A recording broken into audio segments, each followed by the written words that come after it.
नमस्ते दोस्तों, welcome back to the channel.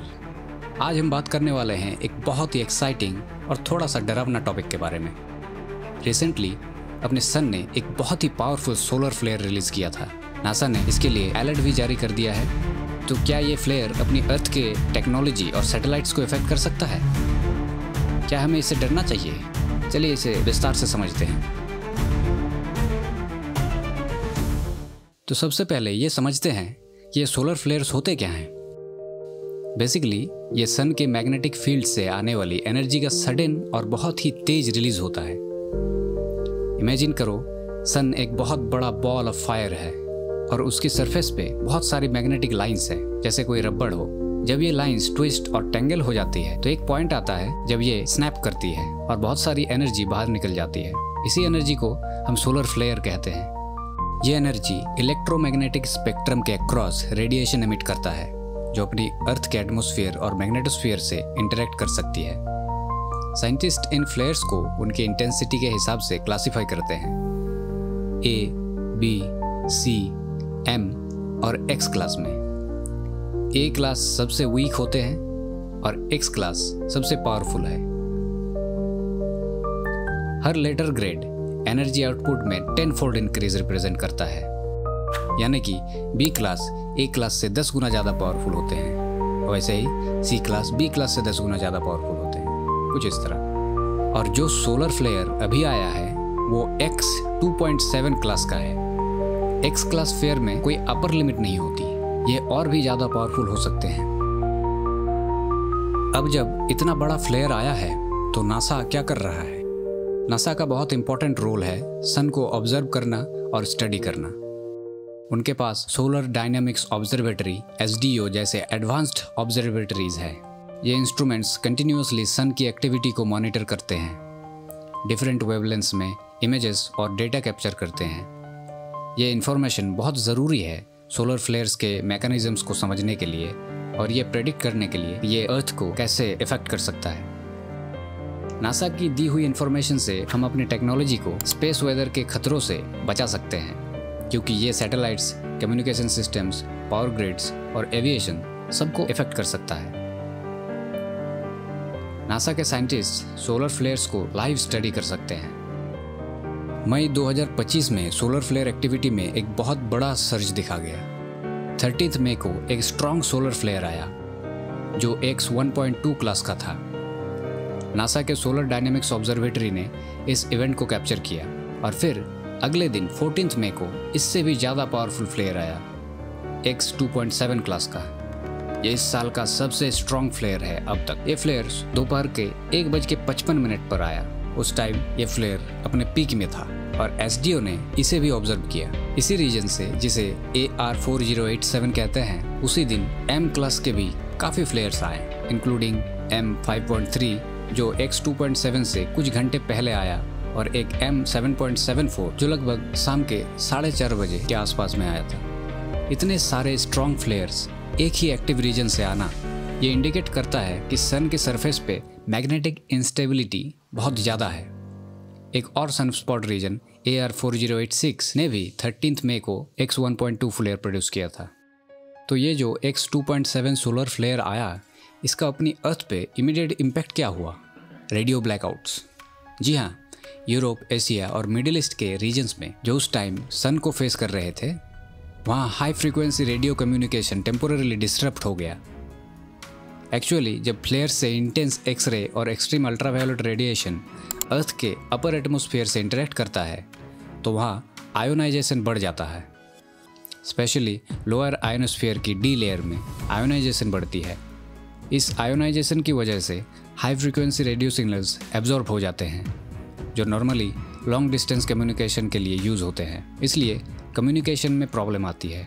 ये R3 लेवल का रेडियो ब्लैकआउट इवेंट था। सोलर फ्लेयर्स के साथ अक्सर कोरोनल मास इजेक्शन या CMEs भी आते हैं। ये बेसिकली सन के कोरोना से बहुत बड़े अमाउंट में प्लाज्मा और मैग्नेटिक फील्ड का एक्सपल्शन होता है। अब ये जो X 2.7 फ्लेयर आया, इसके साथ भी एक CME एसोसिएटेड था, लेकिन गुड न्यूज़ ये है कि इस CME का ट्रेजेक्टरी अर्थ के तरफ नहीं था। ये सन के नॉर्थ ईस्टर्न लिम पे ओरिजिनेट हुआ था, इसीलिए ये मार्स की तरफ चला गया। नासा के मॉडल्स ने प्रेडिक्ट किया है कि ये CME मार्शियन एटमॉस्फेयर में अरोराज ट्रिगर कर सकते हैं। CMEs millions of miles across हो सकते हैं। अगर ये CME अर्थ की तरफ आता तो ये जियोमैग्नेटिक स्टॉर्म ट्रिगर कर सकता था। जियोमैग्नेटिक स्टॉर्म्स के कारण अरोराज लो लैटिट्यूड्स में भी दिख सकते हैं। पावर ग्रिड्स में फ्लक्चुएशंस आ सकती है और सैटेलाइट्स की ऑपरेशंस भी डिसरप्ट हो सकती है। वैसे नोवा ने 18 और 19 मई के लिए एक minor geomagnetic storm watch issue किया था, लेकिन वो रिसेंट फ्लेयर एक्टिविटी की वजह से नहीं था, बल्कि एक coronal hole high speed stream की वजह से था।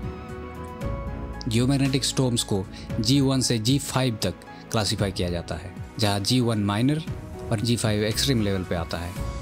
ये जो इतनी सारी सोलर फ्लेयर एक्टिविटी हुई, इसका मेन सोर्स कौन था? Sunspot region AR4087। ये रीजन सन के ईस्टर्न लिम पे लोकेटेड था और इसने X2.7 फ्लेयर से पहले और बाद में M क्लास के काफ़ी फ्लेयर्स प्रोड्यूस किए।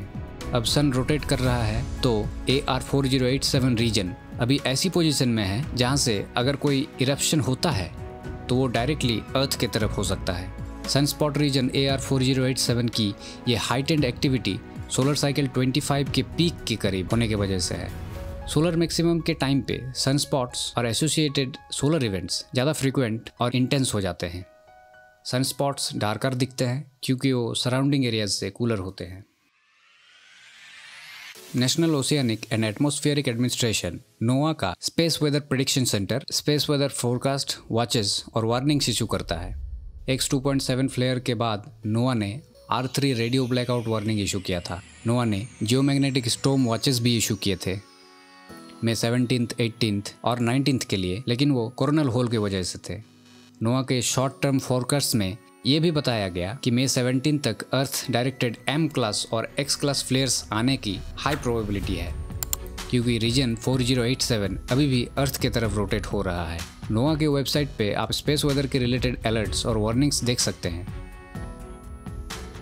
अपना सन लगभग हर 11 साल में एक मैग्नेटिक एक्टिविटी साइकिल से गुजरता है, जिसे सोलर साइकिल कहते हैं। करंटली हम सोलर साइकिल 25 में हैं और सोलर मैक्सिमम अक्टूबर 2024 में अनाउंस किया गया था। ये जो recent strong solar flare activity है, ये AC साइकिल के हिसाब से एक्सपेक्टेड था। सोलर मैक्सिमम के टाइम पे सन का मैग्नेटिक फील्ड ज़्यादा कॉम्प्लेक्स और डायनेमिक हो जाता है, जिसकी वजह से सोलर फ्लेयर्स और CMEs आने की प्रोबेबिलिटी बढ़ जाती है। इस साइकिल का सबसे पावरफुल फ्लेयर अभी तक अक्टूबर 2024 में आया था, जो X9.0 क्लास का था, तो X2.7 फ्लेयर भी इसी कॉन्टेक्स्ट में देखा जा रहा है। प्रेडिक्शन पैनल ने प्रेडिक्ट किया है कि साइकिल 25 जुलाई 2025 में मैक्सिमम 115 तक पहुंच सकता है। अब बात करते हैं सोलर फ्लेयर्स के लॉन्ग टर्म इम्पैक्ट्स की। वैसे तो अर्थ के मैग्नेटिक फील्ड और एटमॉस्फेयर हमें ज़्यादा तरह के रेडिएशन से बचा लेते हैं, लेकिन स्ट्रॉन्ग फ्लेयर्स फिर भी प्रॉब्लम क्रिएट कर सकते हैं। जियोमैग्नेटिक स्टॉर्म्स पावर ग्रिड्स को अफेक्ट कर सकते हैं, ट्रांसफार्मर्स ब्लो आउट हो सकते हैं और पावर आउटेजेस हो सकते हैं। 1989 में क्यूबेक में एक बड़ा ब्लैकआउट हुआ था, जो सोलर स्टॉर्म की वजह से था। सैटेलाइट्स भी डैमेज हो सकते हैं, उनकी इलेक्ट्रॉनिक्स में प्रॉब्लम आ सकती है और ऑर्बिटल ड्रैग बढ़ने के कारण उनके लाइफ टाइम में कमी आ सकती है। GPS सिग्नल्स में एरर आ सकते हैं, जिसका असर फार्मिंग और नेविगेशन सिस्टम्स पे हो सकता है। कम्युनिकेशन सिस्टम्स जैसे कि हाई फ्रीक्वेंसी रेडियो डिसरप्ट हो सकते हैं। एस्ट्रोनॉट्स जो अर्थ के मैग्नेटिक फील्ड से बाहर हैं, उन्हें रेडिएशन का खतरा हो सकता है। हिस्ट्री में 1859 का कैरिंगटन इवेंट सबसे बड़ा रिकॉर्डेड सोलर स्टॉर्म था, जिसने टेलीग्राफ सिस्टम को भी अफेक्ट किया था। अगर आज ऐसा कुछ हो तो ट्रिलियंस ऑफ डॉलर्स का इकोनॉमिक डैमेज हो सकता है। स्पेस वेदर के इफेक्ट से बचने के लिए और प्रिपेयर रहने के लिए बहुत सारी टेक्नोलॉजी और इंफ्रास्ट्रक्चर डेवलप की जा रही है। नासा के सोलर डायनेमिक ऑब्जर्वेटरी जैसे सोलर ऑब्जर्विंग सैटेलाइट्स हैं, जो सन की इमेजेस प्रोवाइड करते हैं और सोलर फ्लेयर्स को लाइव स्टडी करते हैं। नोवा के जियो स्टेशनरी ऑपरेशनल एनवायरनमेंट सैटेलाइट्स भी सोलर एक्टिविटी और जियोमैग्नेटिक कंडीशंस को स्टडी करते हैं। Artificial intelligence based prediction models भी डेवलप किए जा रहे हैं, जो सोलर फ्लेयर्स को प्रेडिक्ट कर सकते हैं। पावर ग्रिड्स को जियोमैग्नेटिक स्टॉर्म्स से बचाने के लिए रोबस्ट डिज़ाइंस और real time control system implement किया जा रहा है। सैटेलाइट्स को भी स्पेस वेदर से बचाने के लिए स्ट्रेटेजीज टेस्ट की जा रही है, जैसे कि उन्हें सेफ मोड में स्विच करना या रीओरिएंट करना और उनके इक्विपमेंट को शील्ड करना। कम्युनिकेशन और नेविगेशन सिस्टम्स की रेजिलियंस बढ़ाने के लिए रिडंडेंट सिस्टम्स और करेक्शन एल्गोरिदम्स इंस्टॉल किए जा रहे हैं। इंटरनेशनल लेवल पर डेटा और स्ट्रेटेजीज शेयर की जा रही है ताकि सभी कंट्रीज स्पेस वेदर के इम्पैक्ट से बच सकें। नोवा का space weather prediction centre alerts, watches और वार्निंग्स इशू करता है। तो दोस्तों, मई 2025 में जो सोलर एक्टिविटी देखी गई वो डेफिनेटली एक सिग्निफिकेंट इवेंट था। एक्स 2.7 फ्लेयर ने रेडियो कम्युनिकेशन में टेम्पोररी डिसरप्शन तो किया, लेकिन फिलहाल कोई बड़े लॉन्ग टर्म इम्पैक्ट्स नहीं दिख रहे हैं। एक्टिव सन स्पॉट रीजन AR4087 अभी अर्थ के तरफ रोटेट कर रहा है, इसलिए फ्यूचर में और भी सोलर एक्टिविटी देखने को मिल सकते हैं। लेकिन नासा और नोवा जैसे ऑर्गेनाइजेशंस कंटिन्यूअसली मॉनिटर कर रहे हैं और हमें वार्निंग्स देते रहते हैं।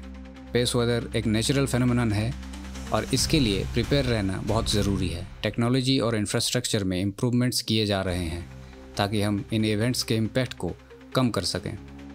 उम्मीद है आपको ये वीडियो इन्फॉर्मेटिव लगा होगा। अगर आपको ये वीडियो पसंद आई तो इसे लाइक करें, शेयर करें और चैनल को सब्सक्राइब करना ना भूलें। स्पेस और एस्ट्रोनॉमी के रिलेटेड ऐसे ही इंटरेस्टिंग वीडियो हम आपके सामने लाते रहेंगे। वीडियो देखने के लिए धन्यवाद।